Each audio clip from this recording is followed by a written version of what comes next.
Hello everyone. Welcome to Creating the World We Want.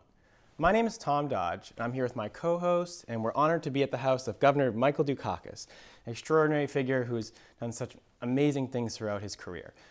On Creating the World We Want, our mission is to dive into the underlying issues that the media doesn't typically address in order to articulate and build towards the future we want to create together. Bob? I just can't tell you how excited I am to be here with Governor Dukakis. Now, I came to Massachusetts in 1984, and I quickly realized that they had this extraordinary governor. And we're going to be talking about some of his achievements and his views. But I just want to say from the very beginning, he has established himself as a man of the people. Governor Dukakis took the T to his office every day. He is famous for going down the street and picking up trash as he sees it. And we're going to ask you about the turkey carcasses at one point. But Governor Dukakis established that government is really about serving people. And the people of Massachusetts benefited from his leadership for 3 full terms as governor. And we were honored to have him as the nominee for President of the United States in the Democratic Party in 1988, where he showed what kind of issues and what kind of leadership we really needed. So I get the chance to talk to one of my heroes today. We're also here with Mrs. Dukakis, who is just off camera. And thank you, Governor, for your leadership. Thank you for welcoming us in your home as our last show for this season. Nice to have you. Well, it's great to see you. We used to call this the governor's mansion because, you know, Massachusetts doesn't have a governor's mansion. Yeah, well, this is a lovely place to have the mansion. So we wanted to ask you about your childhood. How did you grow up? Tell us a little bit about your background. I know something about it. But how did the experiences that you had as a child shape the kind of values that you brought into public leadership later? It's an interesting question, Bob, and I'm not sure I can answer it. My parents were both immigrants. My dad from a predominantly Greek town in Western Turkey. Came over here when he was 15. My mother was 9, came from central Greece, settled in, he in Lowell, she in Haverhill, not unusual for Greek immigrants. Families worked in the shoe factories and the textile mills.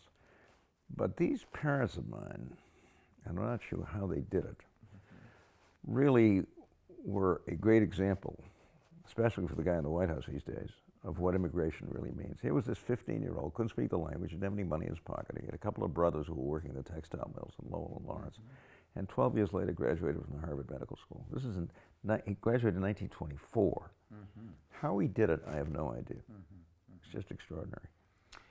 Practiced medicine for 52 years at 454 Huntington Avenue, right across from the Museum of Fine Arts. You know, delivered 3,000 babies, did his own surgery and stuff.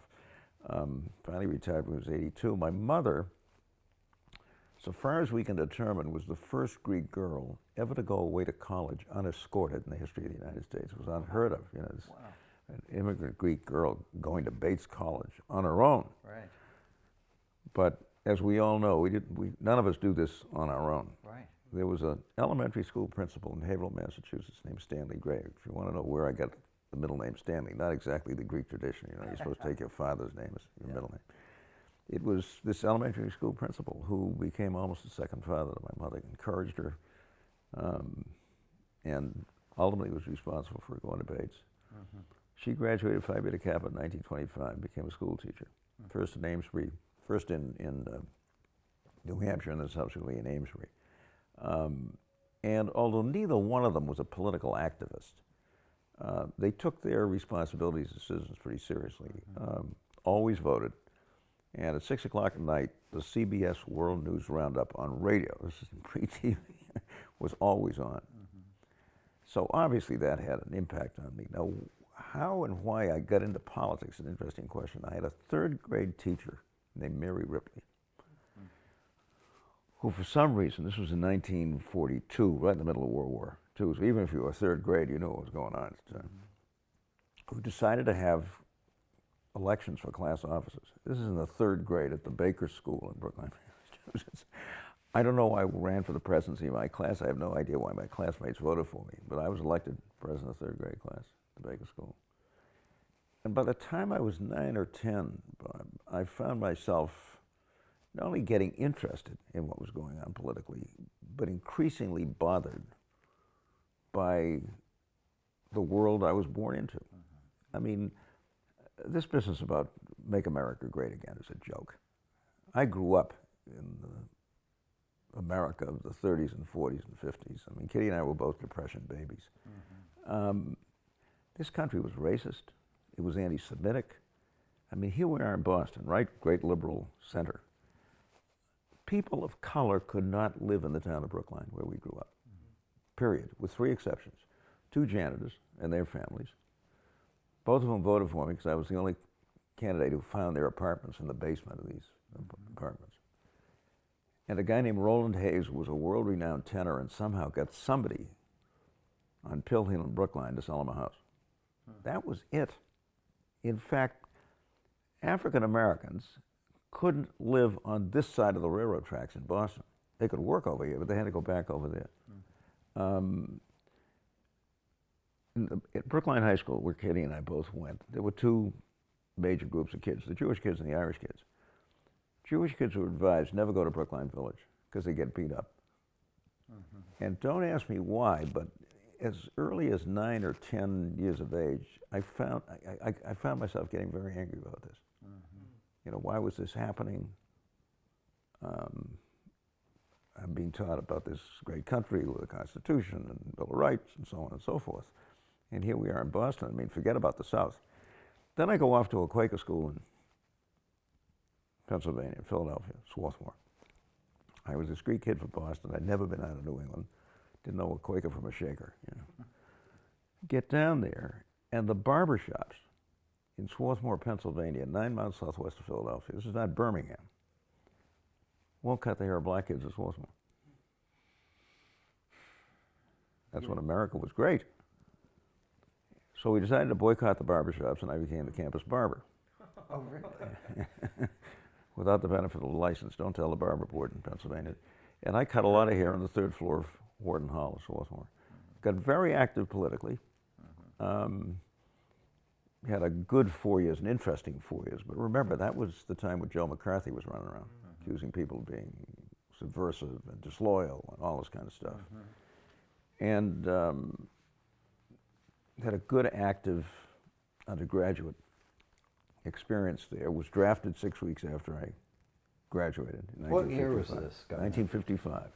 Went there in 51, graduated in 55. And 6 weeks later, I was at the Fargo building in Boston getting sworn in the United States Army and heading for Fort Dix with a motley group of 30 others to do our first 8 weeks of basic training. And 3 days after we got there, you had what passed for a personnel interview, which was another draftee who was a personnel specialist who spent 5 minutes with you and decided what you're going to do, except this guy, remember this is in pre-computer America, had a file on me. With every single political activity I'd ever engaged in Swarthmore College. Who would put that together? A very interesting question. So the interview went something like this. So I see you ran a fundraising drive for the American Civil Liberties Union while you were at Swarthmore. I said, yeah, as a matter of fact, I did. And you were the chairman of Students for Democratic Action, which was the student wing of the ADA, the Liberal Democratic Organization. By the way, succeeded at Swarthmore by a guy named Carl Levin, who subsequently became the chairman of the Armed Services Committee as an 18-year senator from the state of Michigan. And so, you know, we go through this thing. And I was a little concerned because at that time, if you were drafted, but you had been a member of any organization that the Pentagon didn't like, you could be other than honorably discharged, kind of summarily. And I had a friend, also from Brookline, by the way. Right from the beginning. I mean, they would just Right from the kick you beginning, out right from the beginning. before you got a This chance. guy was in limbo for months at Dix, doing nothing while they decided whether or not to discharge him, other than honorably. Because he had been a member of an organization called the United World Federalists, which was basically an organization, as you know, for a stronger UN. It wasn't left, it wasn't right, it was a stronger UN. And if it hadn't been for the fact that his father was the chief of surgery at the Beth Israel Hospital in Boston, and knew Paul Douglas of Illinois and Dick Neuberger of Oregon, both prominent Democratic senators, my friend Fine might very well have been other than honorably discharged. As it was, they finally let him stay in. Ended up at medical school and was a doctor at the East Boston Community Health Center for years. here in Boston. I mean, make America great again, right? Well, we excluded so many people who had so much to offer for a long time. I have to say very briefly, my political engagement came from something similar, which is that, as you know, I had medical problems as a child and couldn't walk. But so I was sort of in two worlds. I came from a middle-class WASP family, white Anglo-Saxon Protestant. We were very middle class. My parents were journalists. So there were times when I received the benefit of being automatically accepted, but when I stood up and walked around, then I suddenly was part of the scary outside group, and I saw many other examples about this, disability being one, but race and so many other things. So I don't know if you went through anything, Tom, or you had it. I mean, your energy and political commitment comes from somewhere. What is that origin? I think at Boston College, I started off as a history major. I always felt like learning the lessons of the past would help us build a better future. And I shifted actually to a political science major because I was like, why aren't they teaching about modern history in schools? I was kind of confused. It's like you get up to World War II and then you don't really know what's happened the past 50 years in our education system. So I was like, okay, I'm gonna dive in here and figure it out. And it really started to frustrate me when I learned more and more about how it seemed there was intentionality behind some of the public policies in our country to leave people out, as we've discussed. It really frustrated me that it almost seemed dystopian that the big money interests were succeeding over the past few decades. From curiously around 1980, there was a significant push in the country that I don't know if we've necessarily escaped from, that really wasn't for the working class people, which was frustrating. And I think the only way to counter that is to educate the people, to engage more people in the political process, and to really encourage action in terms of movement building. That's how we counter this. So, Governor, one of the things that's interesting about this show is that obviously, he had this nice beard. I decided to grow a beard so that we would be two bearded white guys. But we are a generation apart and learning from each other. I mean, Tom and so many others who work on this show are aware of it, are really passionate about what we're not doing and what we should be doing.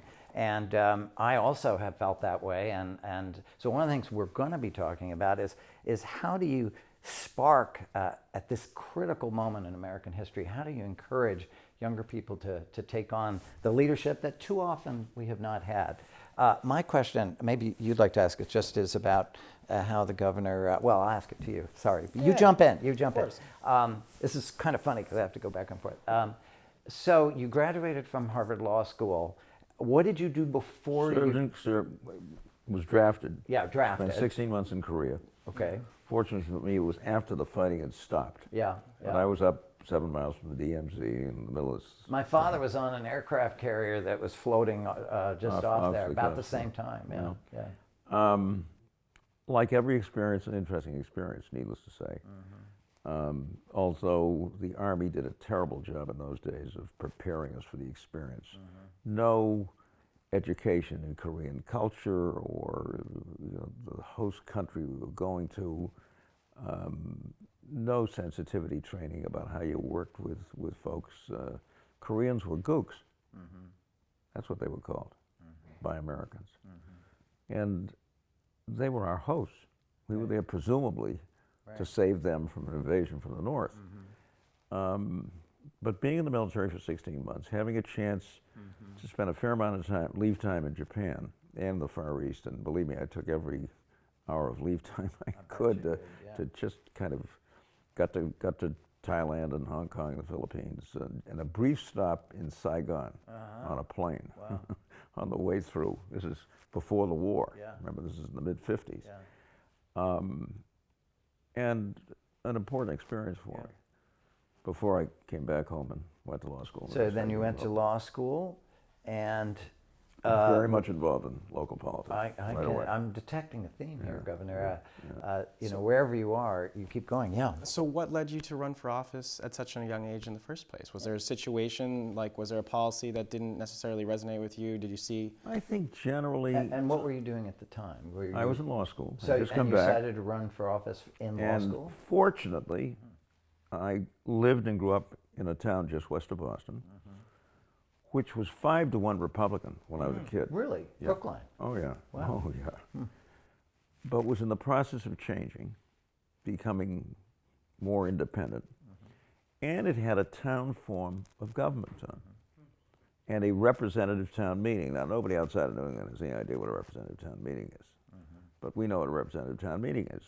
Instead of the old New England town meeting, as towns got bigger and bigger, and this town has had a population of around 60,000 for a long time. It was impossible to get everybody. We had to hire Fenway Park to have an open town meeting. And so towns like this were permitted in Massachusetts to elect representative town meetings. And so this town, ever since, has had, in effect, a legislative assembly, which we call the town meeting, of 240 people. You run from precincts, the basic unit. That time we had 12, now we have 16. And I was living at home and going to law school over in Cambridge, and decided to run for town meeting. I'd begun to getting involved in some of the early development and planning issues in the town. Basically, spent $15 to print up cards with my picture and a little background, went out, rang every doorbell in the precinct, stood in front of the polling place for 13 hours on election day, and got elected. And it turned out that there were a number of other younger folks that were doing the same thing at about the same time, most of whom were Democrats, not all of them. And we found ourselves in the town legislative body, basically. Now, you don't get paid. You know, the town meeting itself may meet 5 or 6 times a year, but you're looked upon as a kind of community leader, and you get involved and so on and so forth. And that was the first elective office I ever held. And was pretty active in the town meeting while at law school. And then in my last year at law school, it was 1960, pretty important year. Jack Kennedy is... A fellow named Kennedy, who was born just down the street. That's right, yeah. Was running, and a real inspiration for those of us. I mean, Kennedy had a way to connect with young people, which was really pretty impressive. Did you ever meet him? Oh, yeah. He had come over to the law school when he was a member of the Harvard Corporation. He said he'd just come. I don't know how many folks were members of the corporation, which is kind of Only a broader 6 or group. 8 then. No. There were more. There was a broader group than a smaller group. Not an overseer. Yeah. Anyway, he came over saying that he and Joe Clark, who had been the mayor of Philadelphia and the United States Senator from Pennsylvania, were the only 2 Democrats, and I think there must have been 70 or 80 at the time.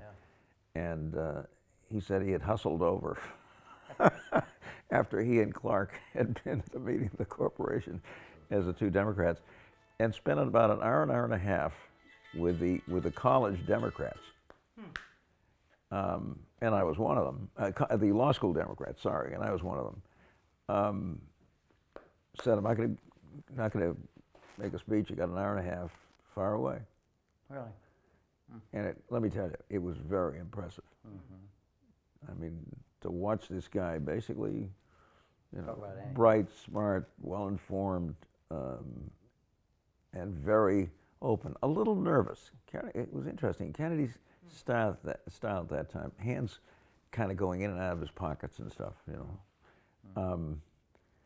but, this was the guy that became president, and a guy who had been born in my hometown. So he was an inspiration. No question. To run, no question. particularly then. And a bunch of us. And you ran for rep, state rep. Well, this was before Okay. this. This is We'll 1960. get it right. This is 1960. I'm graduating from law school. And as you know, although very people don't know this, every 4 years we elect Republican and Democratic town and city committees as the official representatives of the party. And we had a Democratic town committee in Brookline, but it wasn't doing much. And it was us younger folks who were doing all the work. So I went to the chairman. I said, look, Hank, a good guy. I said, look, I mean, this is crazy. I mean, half of the folks in your town committee aren't doing anything. We're the folks that are doing the work. I think you got to replace these folks with. So he said, well, we'll give you 2 or 3 seats. I said, look, this is out of 35. I said, got to be more than that. He said, well, I just can't do that. I said, okay, no hard feelings, but we're going to have to run a slate against you. Now, nobody had ever done this.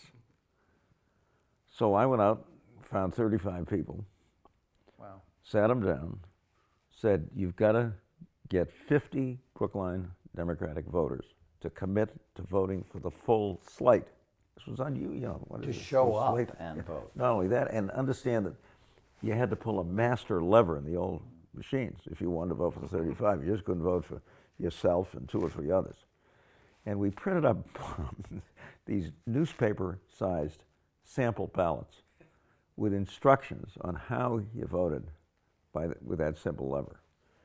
And then said, bring in your 50 names. And if somebody else has got one of your names ahead of time, you got to go out and get another one, right? Anyway, we won 35-0. And because I was the ringleader, I guess, I became the chairman of the Brookline Democratic Cafe. And then 2 years later, I ran for the legislature. Yeah.